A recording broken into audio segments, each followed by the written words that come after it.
फिरौनियत खत्म हो जाती है। तो अब वही वक्त आ गया हुआ है और इमरान खान साहब और उनके साथी बहुत बुरे मरहलों से गुजरने वाले हैं। और इमरान खान साहब तो एक दिन जेल नहीं बर्दाश्त कर सकते, जैसी जेल राणा सनाउल्लाह ने बर्दाश्त की है, जैसी जेल बाकी सारे पॉलिटिकल लीडर्स ने बर्दाश्त की है। इमरान खान साहब की तो कुछ जरूरतें ही ऐसी हैं कि वो उनके बगैर नहीं रह सकते। तो ये भी सोचा जा रहा है कि वो लाहौर शायद जेल में चले जाएं या पेशावर जेल में चले जाएं, लेकिन ये तो अब फैसला करने वालों ने डिसाइड करना है। वो चाहे तो इस्लामाबाद के किसी घर को भी जेल करा दे सकते। जी लेट्स सी जी क्या बनता है। जी जी, बिल्कुल ये सुना है। अच्छा, साकिब निसार साहब के हवाले से इंकशाफ हुआ है सर, डैम फंड के टोटल 9 अरब इकट्ठे हुए हैं और 14 करोड़ रुपए इश्तेहारों पर लगा दिए। पब्लिक अकाउंट कमेटी ने उनको बुलाया, इस पर क्या फरमाएंगे सर? 14 करोड़ नहीं, 14 अरब रुपया। अरब 14, सॉरी 14 अरब। 14 अरब रुपया इश्तेहारों पे लगा। अब उस गंगा में किस किस ने हाथ धोया होगा, कौन कौन सा मिनिस्टर होगा, कौन कौन सा मीडिया बाइंग हाउस होगा, कौन कौन सा चैनल होगा, सबने खूब लूट कर खाया होगा। और उसके बाद जो पैसे जमा हुए वो 9 अरब रुपए, यानी 5 अरब रुपए का तो सीधा सीधा ये डेफिसिट हुआ। और फिर वो 9 अरब रुपया कहाँ है, कहाँ गया? जी कोई डैम बना उससे, कोई कंस्ट्रक्शन हुई, कोई जमीन खरीदी गई?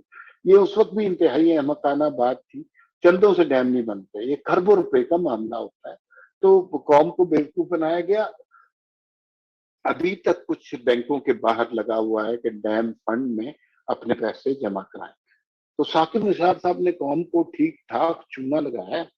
और हर मामले में मैं हर देखिए इस्टेब्लिशमेंट से भी अपने इख्तलाफात बहुत है, लेकिन मैं समझता हूं कि अब जो मौजूदा सूरत हाल है, इसका सबसे बड़ा मुजरिम अगर आपने कोई एक किरदार ढूंढना हो तो वो साकिब निसार। उसने इस सारे निजाम को, समाज को तहस नहस कर बर्बाद करके रख दिया इस मुल्क को। और कहा वो जमाना था जब हम सुन रहे थे कि पाकिस्तान दुनिया की 20 इकोनॉमीज में आने वाला है, पाकिस्तान एशियन टाइगर बनने लगा। जब इसाक डार साहब हुआ करते थे, नवाज शरीफ साहब हुआ करते थे, तरक्याती मंसूबों का आगाज होता था, जब सी पैक और गेम चेंजर की बात होती थी, हम जब इन चीजों के बारे में सोचते हैं ना, तो एक पाकिस्तानी की हैसियत से यकीन मानिए दिल बहुत दुखता है कि चंद लोगों ने और चंद जरखरीद लोगों ने, साकिब निसार जैसे लोगों ने अपनी जाती अना की तस्कीन के लिए इस मुल्क को, 22 करोड़ अवाम को, हमारे निजाम जमहूरियत को कितना ज्यादा नुकसान पहुंचाया। साकिब निसार इस समाज का सबसे बड़ा मुजरिम। तो इस जैसे किरदारों के बारे में कुछ होना चाहिए, इस जैसे किरदारों के बारे जी में? जी जी जी जी बिल्कुल होना चाहिए। और वो आपने पब्लिक अकाउंट कमेटी की रिपोर्ट पढ़ी ली होगी, जिसमें कहा यह गया है कि ये पैसे किधर गए हैं, कौन लेके गया है, और इतना बड़ा खसारा, 5 अरब रुपया का तो डायरेक्ट खसारा है, ये किधर गया? तो उन्होंने कहा अब दुनिया भर में ना ये जो पब्लिक अकाउंट कमेटीज होती हैं डेमोक्रेसी में, ये प्राइम मिनिस्टर के बाद सबसे पावरफुल फोरम होता है। ठीक, इसमें ये चाहे तो मिनिस्टर को ही बुला के रगड़ दें, बिल्कुल ठीक, उसको फारिग भी कर सकते हैं। पब्लिक अकाउंट्स कमेटी जो है, नूर आलम साहब आपको पता है उसको हेड कर रहे हैं। वो बड़े वोकल आदमी हैं। वो नवाज शरीफ के जब इमरान खान पूरे अरूज पे थे तब भी वो इमरान खान के खिलाफ बोलने की एबिलिटी है। बिल्कुल ठीक। तो उन्होंने भी हुक्म दिया है कि साकिब निसार साहब को पेश किया जाए। अब दिलचस्प बात यह है कि ये लोग अभी तक ये समझ रहे हैं कि ये मजाक हो रहा है। नहीं, ना हमें अदालतों में पेश होने की जरूरत है, ना नैब की कोई इंक्वायरी, ना एफआईए अगर आपसे कुछ पूछे तो आपने कोई जवाब जमा कराना है, ये ना इलेक्शन कमीशन को आपने कोई जवाब देना है, ना सुप्रीम कोर्ट को आपने कोई जवाब देना है। अभी तक ये कहीं पेश नहीं हो रहे, कहीं पेशियां भुगत नहीं रहे।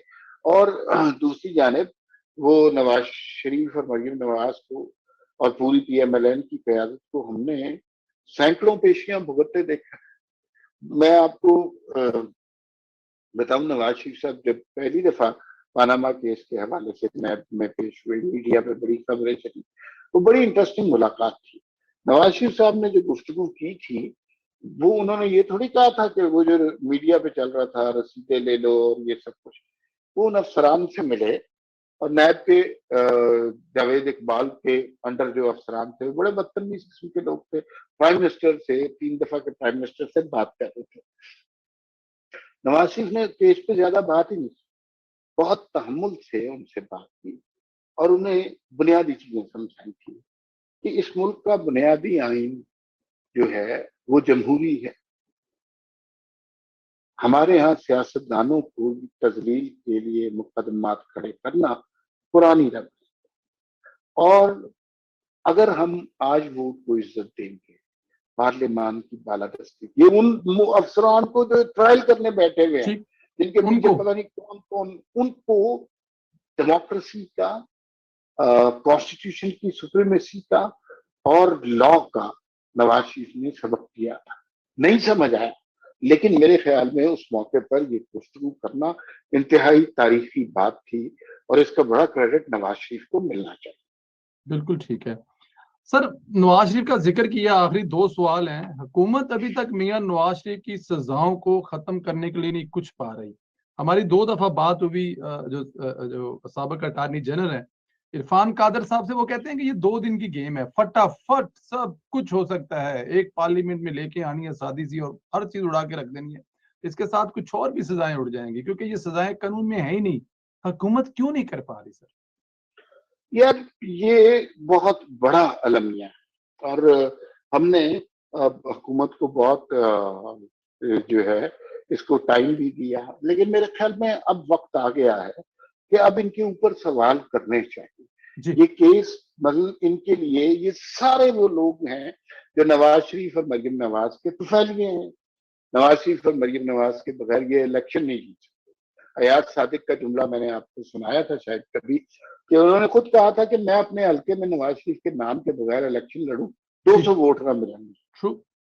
तो ये सारे लोग वोट लेने के लिए नवाज शरीफ के गिर्द इकट्ठे हो जाते, केस खत्म कराने हैं तो अभी तक लहतुल्लाल से काम दे रहे हैं।